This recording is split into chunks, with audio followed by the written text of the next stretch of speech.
Hello students, आज हम study करेंगे क्वांटम नंबर्स के बारे में। क्वांटम नंबर्स ही कुछ ऐसे नंबर्स होते हैं जिनसे हमें किसी भी एटम में प्रेजेंट इलेक्ट्रॉन्स के बारे में सारी इन्फॉर्मेशन मिल जाती है। सबसे पहले श्रोडिंगर वेव इक्वेशन जो हमें मिली थी, उससे हमने एक फाइन स्पेक्ट्रम, ज़ीमैन इफेक्ट, इनको हमने अच्छे से स्टडी किया था। और किसी भी श्रोडिंगर वेव इक्वेशन को सॉल्व करने के लिए हमें उसमें 3 इंटीजर्स की आवश्यकता होती है। उन इंटीजर्स को हम क्वांटम नंबर के रूप में समझ सकते हैं। प्रत्येक वेव इक्वेशन जो होती है वो एक एनर्जी वैल्यू होती है, अतः उसमें जो एनर्जी लेवल्स होते हैं उनको हम क्वांटम नंबर से एक्सप्लेन कर सकते हैं। अब इसमें कुछ मेन क्वांटम नंबर्स हैं या वेरिएबल्स हैं जिनको हम स्टडी करेंगे। यह किसी भी इलेक्ट्रॉन की स्थायी अवस्था को समझाता है। कुछ क्वांटम नंबर्स निम्न प्रकार से होते हैं: principal quantum number, azimuthal quantum numbers, magnetic quantum number या स्पिन क्वांटम नंबर्स। इनकी स्टडी हम करते हैं। देखिए, principal quantum numbers. Principal quantum number को हम स्मॉल n से डिनोट करते हैं। यह किसी भी इलेक्ट्रॉन की जैसे औसत दूरी यानी n या नंबर उसके कक्षक की संख्या को बताता है। यह उसकी इलेक्ट्रॉन की नाभिक से दूरी को हमें समझाता है और यह ऊर्जा से डायरेक्टली इस तरह से रिलेट होता है, E directly proportional to n square. जैसे जैसे नंबर n का मान बढ़ता जाएगा, इलेक्ट्रॉन की नाभिक से दूरी भी बढ़ती जाएगी और उसकी ऊर्जा भी बढ़ती चली जाएगी। अर्थात n1 वाले इलेक्ट्रॉन नाभिक से निकटतम रहते हुए सबसे ज़्यादा स्ट्रांगली बॉन्डेड रहेंगे और n का मान बढ़ने पर आकर्षण बल का मान कम होता जाता है। तो इस तरह से ये जो प्रिंसिपल क्वांटम नंबर्स है, यह उसकी आकार को भी निर्धारित करती है। उच्च स्तर वाले इलेक्ट्रॉन अपेक्षाकृत कम दृढ़ता से बंधे होते हैं। सीधी सी बात है, नंबर ऑफ शेल बढ़ते जाएंगे तो वह अपने मुख्य उससे नाभिक से दूर होता जाएगा और उसका आकर्षण बल कम होता जाएगा। जैसे यहाँ एग्जाम्पल दे रखा है अपने, n अगर 1 है तो 1 को हम कैपिटल K से डिनोट करते हैं। इसी प्रकार n2, 3, 4 हो तो उन्हें हम L, M, N से कक्षों से दर्शाते हैं। इसके द्वारा इलेक्ट्रॉन की सकल कोणीय संवेग एंगुलर मोमेंटम निकाला जाता है, जिसको हम small n into n+1 into h/2π से बराबर होता है। दूसरा क्वांटम नंबर अपने आता है एजीमुथल या द्विगंशी क्वांटम संख्या। इसको हम L से डिनोट करते हैं। इसका मान L = n-1 होता है, मतलब जितने n का कक्षकों की संख्या होगी उससे एक नंबर कम होता है और यह उसका स्पेस में ओरिएंटेशन डिसाइड करता है कि उन ऑर्बिटल्स की शेप किस तरह से होगी, वो स्पेस में किस तरह से अरेंज होंगे।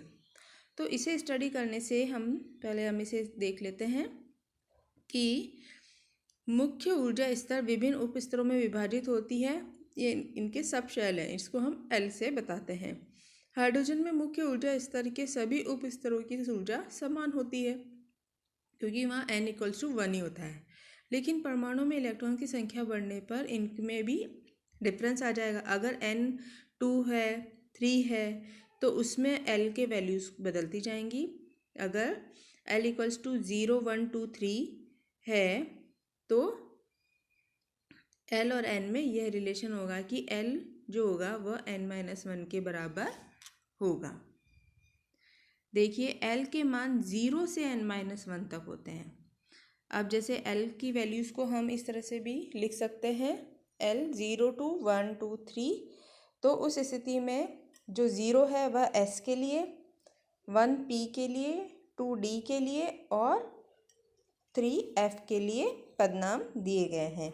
इन्हें हम शार्ट, प्रिंसिपल, डिफ्यूज्ड और फंडामेंटल लाइन से भी समझ सकते हैं, जिनके फर्स्ट लेटर ये लिए गए हैं। एक मुख्य स्तर के विभिन्न उप स्तरों में L के मान हम इस तरह से देखते हैं कि ऊर्जा का मान कैसे होगा। S सबसे नज़दीक होगा, फिर P, फिर D, फिर F सबसे आउटर होगा तो इसकी ऊर्जा ज़्यादा होगी। अब देखिए n की वैल्यूज़ दे रखी है, साथ में l की वैल्यूज़ भी दे रखी है। अगर किसी भी परमाणु में n जो है 1 है तो उसमें एक ही ऑर्बिटल होगा, वह होगा s। अगर 2 तक है तो उसमें एक s और एक p होगा। 3 है अगर n तो उसमें s, p और d होंगे। और मुख्य क्वांटम संख्या अगर 4 है तो उसमें s, p, d, f चारों टाइप के ऑर्बिटल्स पाए जाएंगे। प्रत्येक उप स्तर के लिए इनके कोणीय संवेग को √L × L+1 h/2π से हम इसको प्राप्त कर सकते हैं। चूँकि s में इसका वैल्यू 0 होता है तो उसका कोणीय संवेग 0 होगा। एजीमुथल क्वांटम संख्या जैसा मैंने बताया, इसकी शेप को निर्धारित करती है। जैसे s कक्षक है तो उसके लिए l की वैल्यू 0 है तो ये गोलाकार होगा। p में l वैल्यू 1 है तो ये डंबल शेप होगा। d में 2 है तो ये डबल डंबल शेप होगा।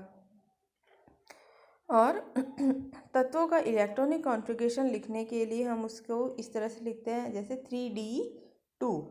इसमें 3 तो मुख्य क्वांटम संख्या तथा 2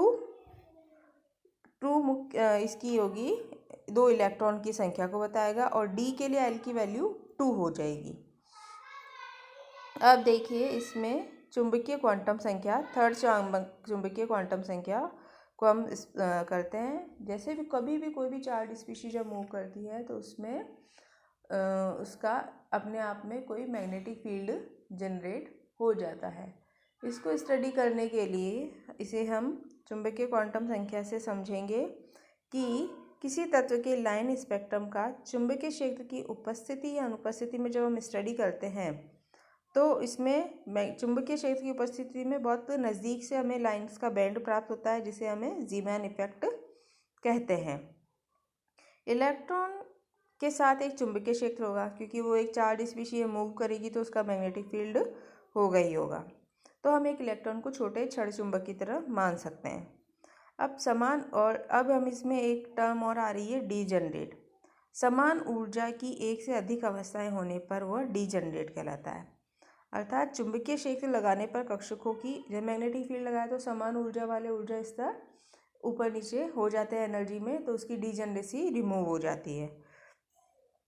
अब इसमें यह कब होगा? जब चुंबकीय अलग अलग दिशाओं में उपस्थित होते हैं। इलेक्ट्रॉन की चुंबकीय क्षेत्र को हम मैग्नेटिक यानी m से डिनोट करते हैं। इसकी वैल्यू होती है -L2 + L तक। सबसे पहले हम n मुख्य क्वांटम संख्या निकालेंगे, उससे हम एजीमुथल क्वांटम संख्या निकालेंगे और L से हम निकालेंगे मैग्नेटिक क्वांटम नंबर। इस प्रकार अगर L के लिए m का मान हम देखते हैं तो m = 0। L अगर 1 है तो m के 3 होंगे, 1, 0 और -1। देखिए अगर जैसे इसे टेबल में हमें शो कर रखा है, इसे हम अच्छे से एक्सप्लेन कर सकते हैं। किसी भी एटम इलेक्ट्रॉन के लिए n अगर 1 है तो L हो गया 0, m भी 0। तो अगर 2 है तो L हो गया 0 और 1, और m हो गया 0 और +1 और -1। इस तरह से इनके अलग अलग कक्षकों के बारे में हमें एक्सप्लेन किया गया है। लास्ट हमारा आता है स्पिन क्वांटम नंबर। जब भी इलेक्ट्रॉन जो होते हैं एक ऑर्बिटल में 2 इलेक्ट्रॉन स्पिन करते हैं, इनका ओरिएंटेशन इस तरह से होता है कि ये एक दूसरे की विपरीत दिशा में प्रेजेंट होते हैं। तो एक को हम +½ और एक को -½ से शो करते हैं। तो ये इनकी स्पिन क्वांटम नंबर से इसको हम समझ सकते हैं। जैसे हाइड्रोजन में है, एक ही इलेक्ट्रॉन प्रेजेंट है तो उसके लिए स्पिन क्वांटम नंबर का मान हो जाएगा ½ है ना। तो अब देखिए कि ये जो ½ +½ और -½ इसकी मूवमेंट की दिशा को दर्शाता है। कोई दक्षिणावर्त है और अगर वामावर्त है तो प्लस या -½ के रूप में हम इसको समझा सकते हैं। और इन स्पिन को एक दूसरे के विपरीत दिशा में एरो से या फिर +- के साइन के द्वारा समझते हैं। अब इसमें इलेक्ट्रॉन्स के कुछ स्पेशल क्वांटम नंबर दिए गए हैं जिनको इस टेबल के थ्रू हम निकाल सकते हैं। जैसे किसी भी इलेक्ट्रॉन में मुख्य क्वांटम संख्या जैसे मान लीजिए 2 ली हमने, तो उसके लिए L की वैल्यू क्या हो जाएगी 1, n-1, और उसको अगर 1 है तो वो क्या हो गया P, और N हम आगे लगाते हैं तो 2P, और उसके ऊर्जा स्तर हो जाएंगे 2, और 2P है तो 2S भी होगा, तो एक S का हो गया और P के 3 हो गए। तो इस तरह से इनकी और इनकी टोटल इलेक्ट्रॉन की क्षमता को 2n² से डिनोट किया गया है, जहाँ n जो है 1 2 3 कुछ भी हो सकता है। तो इस तरह से आज हमने डिटेल में स्टडी की कि किसी भी इलेक्ट्रॉन की मुख्य क्वांटम मेन क्वांटम नंबर्स क्या क्या होते हैं, उनके बारे में किस तरह से हम एक पूरी इंफॉर्मेशन एक इलेक्ट्रॉन की निकाल सकते हैं, उसका ओरिएंटेशन, उसका एटम का साइज़, ओरिएंटेशन, उसका स्पिन, उसकी मैग्नेटिक प्रॉपर्टीज़। तो यह हमारे आगे की स्टडी में बहुत इम्पॉर्टेंट है। Thank you.